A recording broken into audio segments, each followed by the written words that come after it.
2011 সালে 9 মাত্রার ভূমিকম্প ও সুনামির আঘাতে অনেকটাই ধ্বংস হয়ে যায় জাপানের ফুকুশিমা পারমাণবিক বিদ্যুৎ কেন্দ্র। এর তেজস্ক্রিয় পানি শোধন করে সমুদ্রে ফেলার জন্য আন্তর্জাতিক পরমাণু শক্তি সংস্থার সঙ্গে একটি চুক্তি স্বাক্ষর করে জাপান সরকার। এরই ধারাবাহিকতায় গত বছর থেকে টোকিও ইলেকট্রিক পাওয়ার এসব তেজস্ক্রিয় পানি সাগরে ছাড়তে শুরু করে। গত এক বছরে 8 দফায় মোট 63,000 টন তেজস্ক্রিয় পানি সমুদ্রে ছেড়েছে জাপান সরকার। এতে সামুদ্রিক খাবারে তেজস্ক্রিয়তার ঝুঁকি নিয়ে দেখা দিয়েছে উদ্বেগ। হুমকির মুখে পড়েছে সামুদ্রিক জীবনচক্র ও জীববৈচিত্র্য।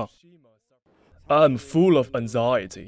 I'm worried that 30 years from now, 50 years from now, our children and grandchildren will be affected for various reasons.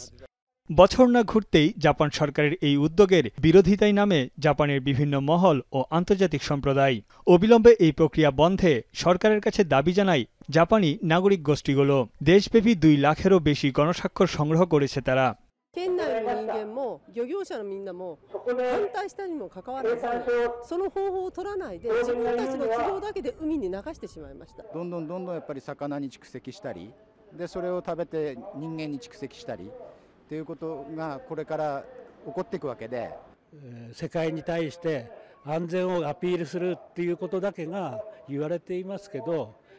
এদিকে চীনের অভিযোগ, প্রতিবেশী দেশগুলোর সঙ্গে আলোচনা না করেই এক ধরনের কাণ্ডজ্ঞানহীন কাজ করছে জাপান। চীনা পররাষ্ট্র মন্ত্রণালয়ের মুখপাত্র জানান, শুরু থেকেই এর বিরোধিতা করে আসছে তারা।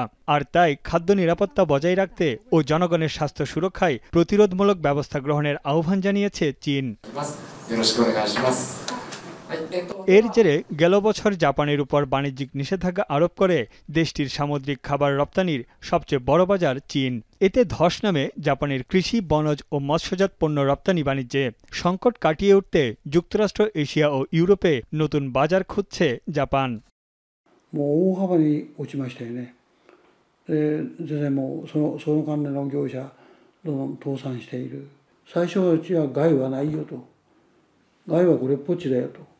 ক্ষতিগ্রস্ত পারমাণবিক বিদ্যুৎ কেন্দ্রের চুল্লিতে 13 লাখ টনেরও বেশি দূষিত পানি জমা পড়েছে, যা প্রশান্ত মহাসাগরে অপসারণের সময় লাগবে কমপক্ষে আরও 30 বছর।